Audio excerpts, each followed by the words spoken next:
আল্লাহর গোলাম পৃথিবীতে সর্বপ্রথম কুরবানির সূচনা কিভাবে হয়েছে আমরা সকলেই মোটামুটি কম বেশি ইতিহাস জানি।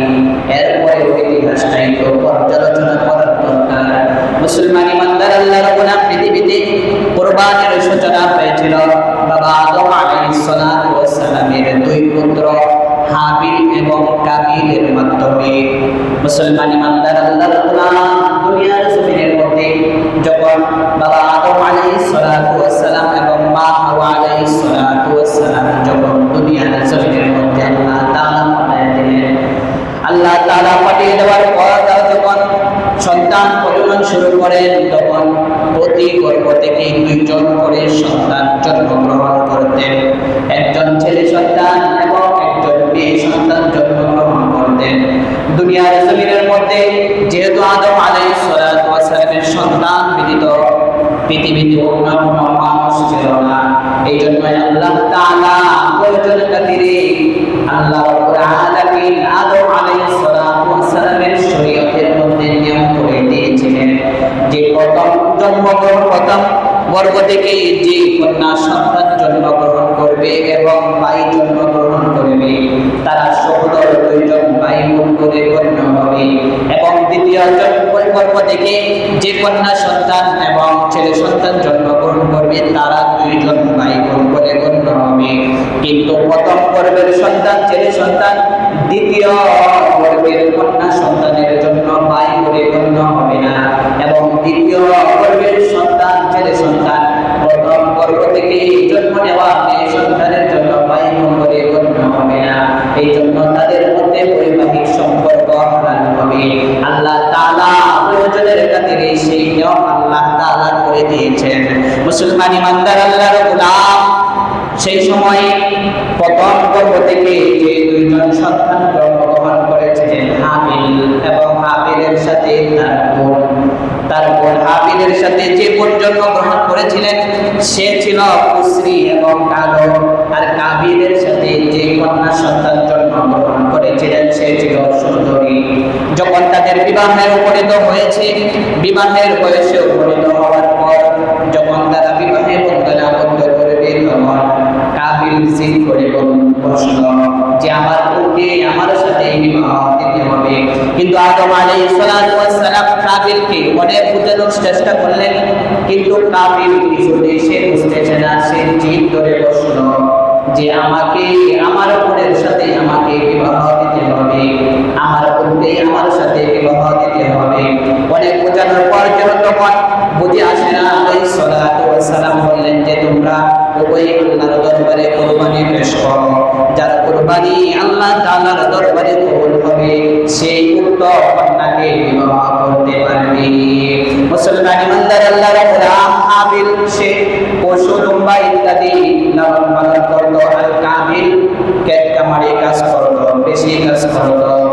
এরপর হাবিল তার পশু থেকে লম্বা থেকে একটি উৎকৃষ্ট মানের লম্বা মোটা তাজা পশুর লম্বা, এবং কাবিল তার শস্য থেকে কিছু শস্য আল্লাহর দরবারে পেশ করলেন।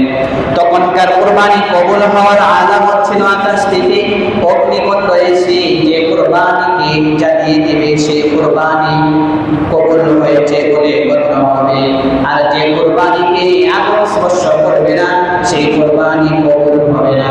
মুসলমান ইমানদার আল্লাহর গোলাম এরপর হাবিল এবং কাবিল যখন আল্লাহ তাআলার দরবারে কুরবানি পেশ করলেন, কুরবানি পেশ করার পর নিয়ম অনুযায়ী হাবিলের কুরবানি আল্লাহ তাআলা কবুল করে নিলেন। যখন হাবিলের কুরবানি কবুল করে নিলেন তখন কাবিল রাগান্বিত হয়ে বসে বললেন যে লা আকুলান্না, অবশ্যই আমি তোমাকে হত্যা করব। এই কথা বলার পর তখন সে রাগান্বিত হয়ে তার ভাইকে বলতেছেন ওয়াতলু আলাইহিম নাবা আবনাই আদম বিল হক إذ قربا قربانا فتقبل من أحدهما ولم يتقبل من الآخر قال لأقتلنك قال إنما يتقبل الله من المتقين। আল্লাহ তাআলা বলেন আপনি তাদেরকে আদমের দুই পুত্র সন্তানের অবস্থা পাঠ করে শোনান যখন তারা উভয় আল্লাহ তাআলার দরবারে কুরবানি করেছিল, তখন তাদের একজনের কুরবানি কবুল করা হলো সে রাগে রাগান্বিত হয়ে বলে উঠল, অবশ্যই আমি তোমাকে হত্যা করব, অবশ্যই আমি তোমাকে হত্যা করব। সে বলল, আমি ধর্মবিরোধীর পক্ষ থেকে এটা কবুল করে থাকি। তখন আল্লাহ পাক রব্বুল আলামিন বলেন, লাইন বাসাতনা ইলাইয়া ইয়াদাকা লিতাকতুলানি মা আনা বিবাসিতি ইয়াদি ইলাইকা লিআকতুলাক লা আকতুলান্নাকা ইন্নামা ইয়াতাকাব্বালুল্লাহু মিনাল মুত্তাকিন। আল্লাহ তাআলা বলেন, লাইন বাসাতনা ইলাইয়া ইয়াদাকা লিতাকতুলানি মা আনা বিবাসিতি ইয়াদি ইলাইকা লিআকতুলাক ইন্নী আখাফুল্লাহ ইন্নী আখাফুল্লাহ রাব্বাল আলামিন। যদি তুমি আমাকে হত্যা করতে চাও তাহলে আমি তোমাকে হত্যা করব না। যদি তুমি আমাকে হত্যা করার জন্য আমার দিকে হাত বাড়াও তবে আমি তোমাকে হত্যা করার জন্য আমি তোমার দিকে হাত বাড়াবো না। কেননা আমি বিশ্ব জগতের পালনকর্তা আল্লাহ তাআলাকে ভয় করি। মুসলমান ইমানদার আল্লাহর গোলাম, আল্লাহ রাব্বুল আলামিন বলেন, ইন্নী উরিদু আন তাবুআ বিইসমি ওয়া ইসমিকা ফাতাকুনা মিন আসহাবিন নার ওয়া যালিকা জাযাউয যালিমিন। আমি চাই যে আমার পাপসমূহ এবং তোমার পাপসমূহ নিয়ে তুমি জাহান্নামী হয়ে যাও, আর এটাই হচ্ছে জালিমদের কর্মফল।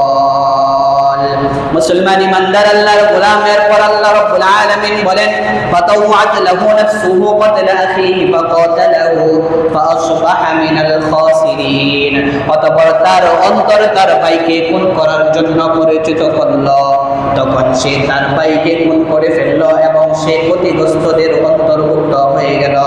ফাবাআতাল্লাহু গুরাবান ইয়াবআথু ফিল আরদি লিউরিয়াহু কাইফা ইওয়ারি সাওআতা আখিহি قال يا ويلتى أعجزت أن أكون مثل هذا الغراب فأواري سوءة أخيه فأصبح من النادمين। যখন সে তার ভাইকে হত্যা করে ফেলল, তার মৃতদেহ কিভাবে আবৃত করবে, তখন আল্লাহ রাব্বুল আলামিন একটি কাক পাঠালেন, যে কাকটা মাটি করতেছিল। এই অবস্থা থেকে কাবিল সে চিন্তা করতেছে, হায় হায় আফসোস, আমি তো একটি কাকের সমতুল্য হতে পারলাম না। এই কাকের দিকেও আমাকে শিক্ষা নিতে হচ্ছে কিভাবে মৃত ভাইয়ের দেহ আবৃত করতে হয়। এরপর সে অনুতপ্ত হতে লাগলো। মুসলমান ইমানদার আল্লাহর গোলাম হচ্ছে হাবিল এবং কাবিলের আল্লাহর দরবারে কুরবানি